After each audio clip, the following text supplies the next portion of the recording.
So in terms of key sectors driving economic growth, you mentioned EVs. It's really interesting because the world is having to understand China's new auto export market. In Europe, certainly there's an enormous amount of BYDs being sold, and the United States is not, to my understanding, importing a lot of Chinese EVs, although they are in terms of mass transit vehicles like buses. So, what's the relationship with Australia? Is Australia allowing Chinese EVs?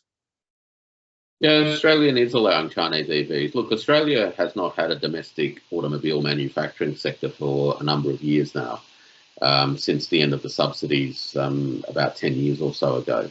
So Australia fully imports all of its passenger motor vehicles. In transforming the economic model in Australia over the last 30 years, we have seen the progressive eradication of tariffs on manufacturers, including motor vehicles.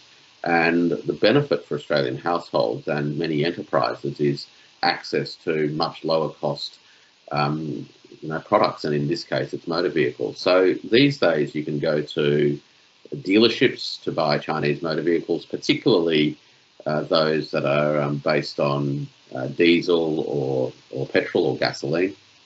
But increasingly, we're starting to see electric vehicles such as BYD make their mark. And if you go to a shopping mall these days, you'll often find a couple of BYDs on display with people handing out brochures and taking inquiries and those sorts of things. So there is a growing interest in electric vehicles, generally speaking, and certainly the Chinese EVs are both cutting edge from a technology point of view, but tremendously priced.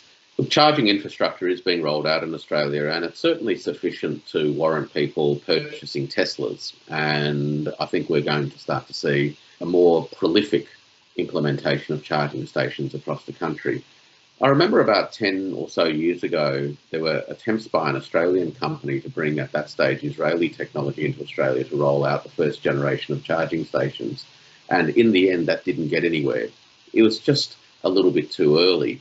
But with Tesla's original success, together with these seriously competitively priced models coming from the Chinese factories, we are going to see, I think, a combination of people buying the EVs, but also the infrastructure being rolled out. Now, the manufacturers themselves, of course, are playing a great role in rolling out the infrastructure, and we're going to start to see that continue.